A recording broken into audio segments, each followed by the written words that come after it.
For their homelands, for adventure, for revenge, the Internationals joined the battle for the sky.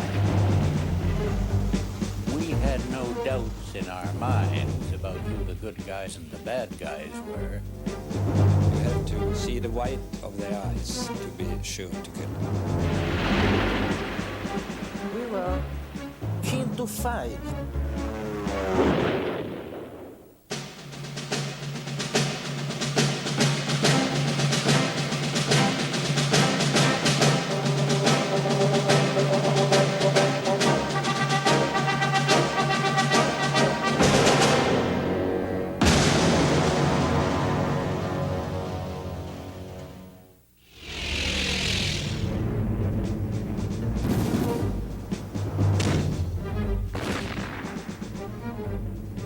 Spring 1940. Spearheaded by the Luftwaffe, German armies occupied Poland, the Low Countries, Norway, and France. Only Great Britain and the Royal Air Force stand between Hitler and victory.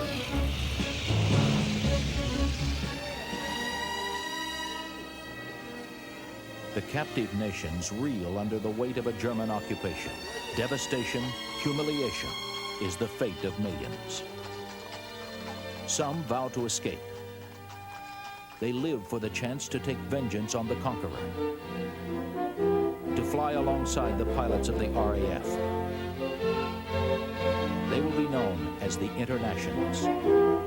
Johnny Johnson, RAF, will command one of the first international squadrons.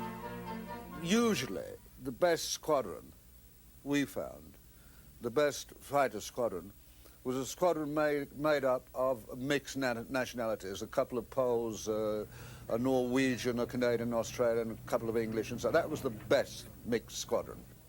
Johnson is quick to recognize the courage of these pilots.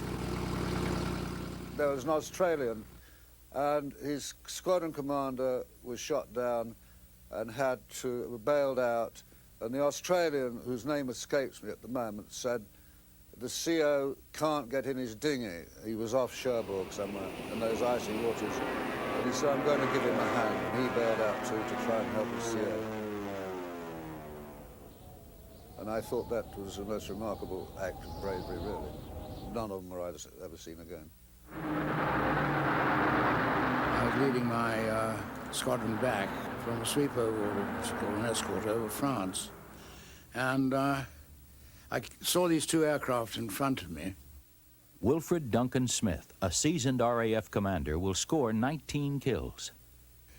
And one on the right, his port wing must have been out of action because his chum had his wing underneath him and he was holding him up, which was a very dangerous thing for him to do because, you know, it was almost a mid-air collision. And he carried him all the way as far as he could inland, and then gave him time to bail out. The Internationals flew with a clear sense of purpose. Miroslav Mansfeld's father was killed after the occupation of Czechoslovakia. But we were trained to kill. It was for my mother. That was it. And then came my country. Barely 17, Ragnar Dogger escapes from Norway and makes his way to England. I think being a refugee from Norway or any other country made us more like professional fighters. We didn't have to go home for dinner, and your mother didn't tell you, be careful and all that. Fighter pilots from around the Commonwealth pay their own way to get into the fight. Andrew Mackenzie, Canadian, will score 8 kills over Britain and Europe. We're so keen to fly and so keen to seek out the Hun and destroy him. But, the whole spirit in the squadron was remarkably high. The United States is neutral, but a handful of Americans feel that this is also their war. They volunteer to fly with the Eagle squadrons of the Royal Air Force. James Goodson will score 15 kills. He is among those Americans in London ordered to return to the United States when war breaks out. So I rather reluctantly got on the first ship I could, which happened to be the Athenia.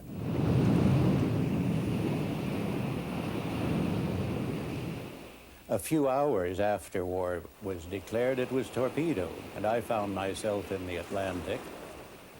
I was fished out of the Atlantic by a Norwegian tanker and taken to Southern Ireland, and then made my way back to Scotland. And there I saw the English building a recruiting station for the RAF. So I asked them if an American could join their RAF, and eventually they said, yes, he could, but because of the strict neutrality of the United States, we were warned that I would lose my American nationality, which indeed I did.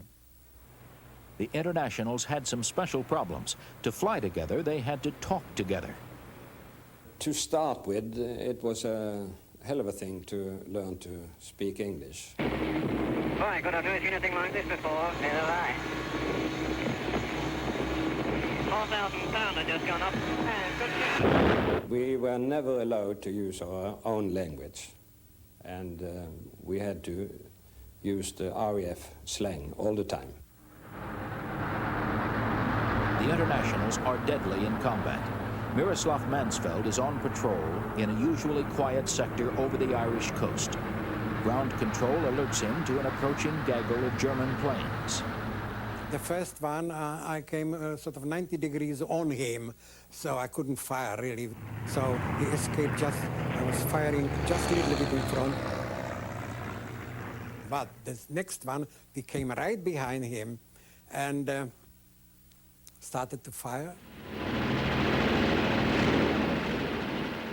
And he blew up right in front of me and went down. Mansfeld gets 3 kills in the battle. As the internationals hone their hunter skills, a brotherhood grows between them. That brotherhood, beyond nationality, is forged in fire.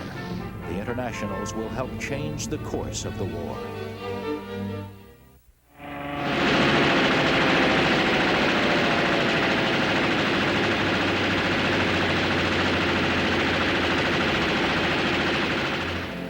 Putting their lives on the line for a common cause, the internationals and the pilots of the RAF develop mutual respect and admiration. We learned to admire the stiff upper lip of RAF because they were very calm and cool on their radios.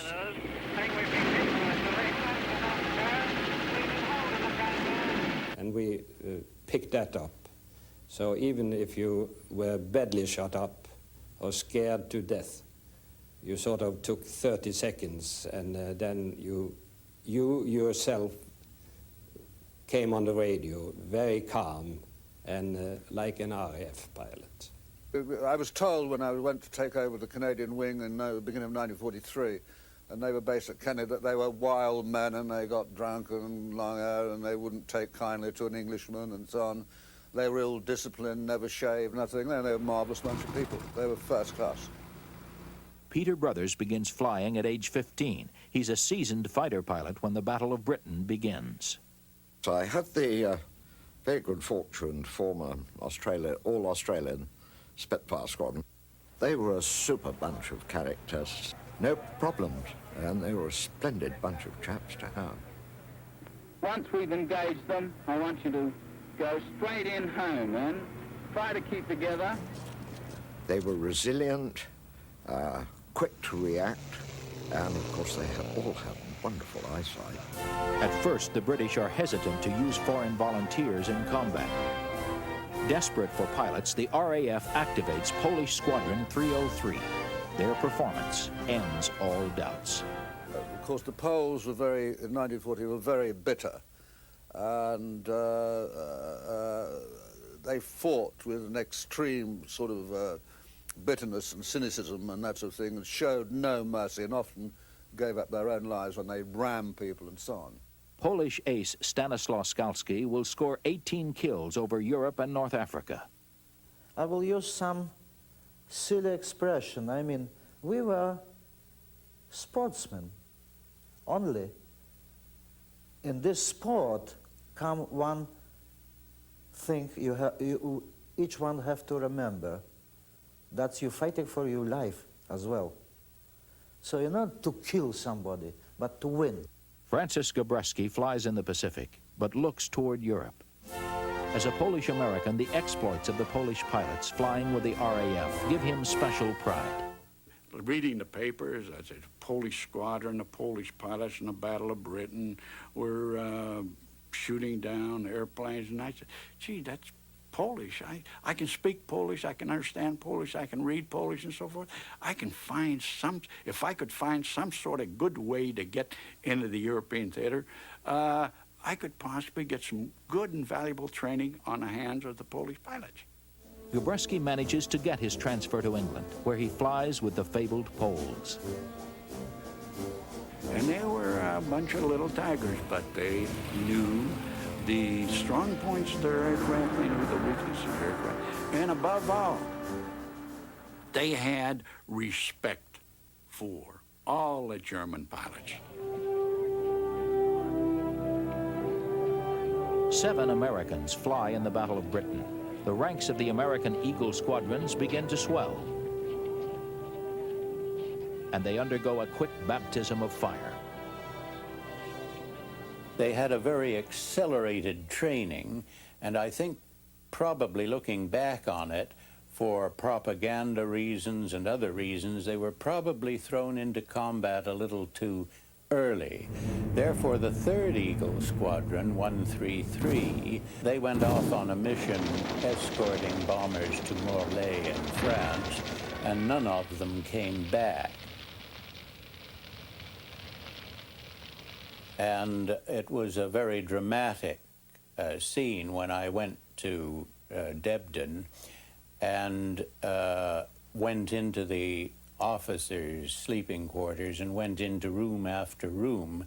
They hadn't had time to clean up the personal effects, and here were half-written letters, "Dear Mom, everything's fine," and the toothbrushes and the shaving cream and so on really brought it home, all these empty rooms. In September 1942, the Eagle squadrons become part of the U.S. Army Air Forces. Flying under their own flag means a lot to the Eagles, in pride and in pay. The extra money provides an unexpected advantage. The Englishmen used to go off to the pub and drink beer, and we'd go off with their girlfriends, and they used to make the comment that the trouble with the Americans was that they were overpaid, oversexed, and over here. The American Eagles discover a special use for the Mayday emergency radio channel. And sometimes coming back, I used to switch on to that channel, and instead of hearing what I had expected to hear, I heard these people saying, "Would you please telephone Daphne on Mayfair 3637 and tell her I'll be a little late for our date at the Savoy?" We were always full of fun, full of jokes, full of enthusiasm, and of course it was always the other guy that was going to get shot down, not you.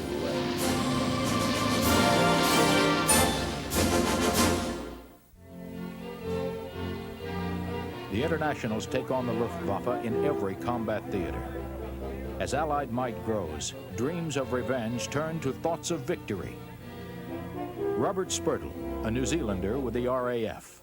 One day we were very lucky to intercept the last raid by Ju-87s against England, and their fighter escort had foolishly gone above a cloud layer, and our Squadron 74 caught these Germans coming in, and it was just straight slaughter.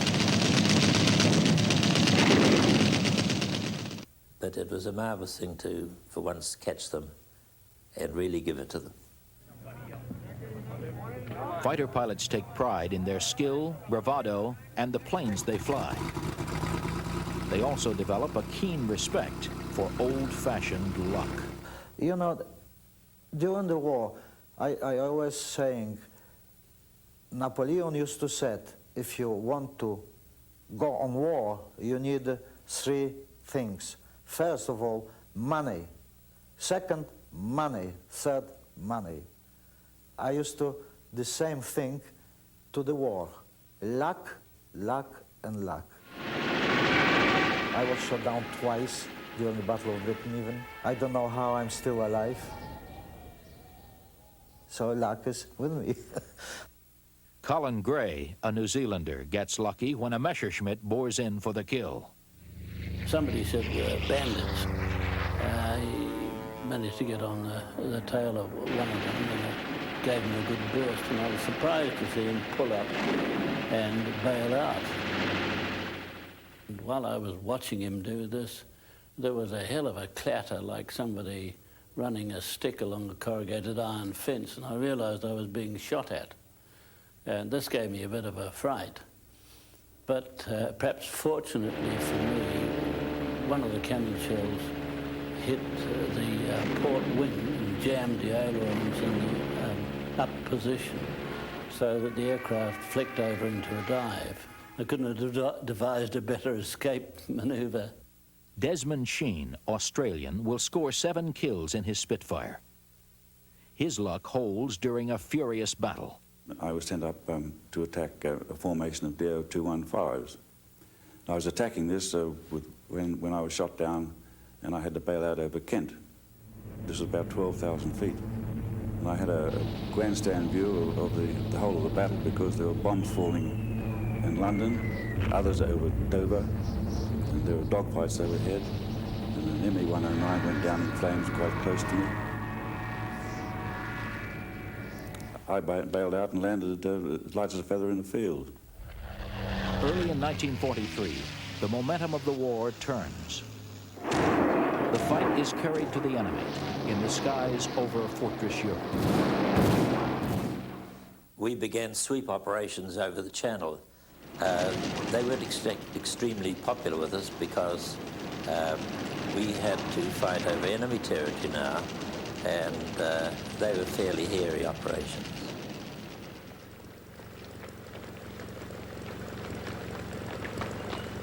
Now on the defensive, German forces are spread thin over Europe, Norway, Russia, the Balkans, Greece, Italy, and North Africa. The Luftwaffe rushes new pilots into action. Most are no match for the combat-savvy international squadrons. Ragnar Dogger is over Germany and looks up at a formation of Luftwaffe bombers. We attacked from below and shot down 12 bombers. Didn't lose any. But later we found out that these planes were flown to forward bases by inexperienced pilots. So it didn't take very much to shoot them down, which was a pity. The Luftwaffe is short of planes, but the pilots are long on discipline and courage. I remember a case of getting on the tail of 2 aircraft. As you know, in the fighter world, you fly in pairs, and the number 2 looks after the number 1. And they were so well disciplined that I was lining up my aircraft to shoot down this number 2, and I was only about 50 feet away from him, and he was, instead of breaking off and leaving his number 1 to be shot down, he preferred to die. Beginning in 1943, Allied bombers attack enemy targets around the clock. Francis Gabreski will use his experience with the Polish squadrons to good advantage. Flying escort to American bombers, Gabreski is at the controls of a new P-47 Thunderbolt. I was just like a kid with a new toy. I was very excited. I was over France during that period of time. And as I looked down, saw a bunch of 109s in the area milling around. And I was in perfect position then because I was between the sun and the 109. So I came in with altitude to my advantage, and I caught this 109 in a climb, came in from behind, and I didn't slow down. I just went right on by with my 8 guns blazing and practically blew up the airplane. The airplane went over on the side, and he hit the ground. As the war in Europe enters its final phase, air superiority belongs to the Allies. The Internationals sense that their flags will rise again in triumph. The but more fighter pilots will die before victory is won. I was privileged to fly with some very outstanding, unique, and wonderful people. And a lot of them, of course, didn't survive the war. And after the war, I felt that was very tragic. I went to see their next of kin, and I realized that these boys had no grave, no memorial. They'd just been blown away.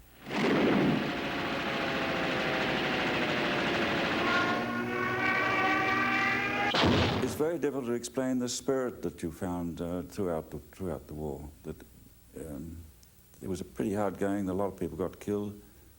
But everybody made the best of it. The camaraderie was terrific. Because I think that to begin with, the mishmash they had of all nationalities it went for huge, marvelous spirit. And it was a magnificent sort of feeling of esprit de corps engendered by the multitudes of nations all gathered together with a common cause. The international volunteers spoke a universal language of courage and dedication. Theirs is a special kind of glory.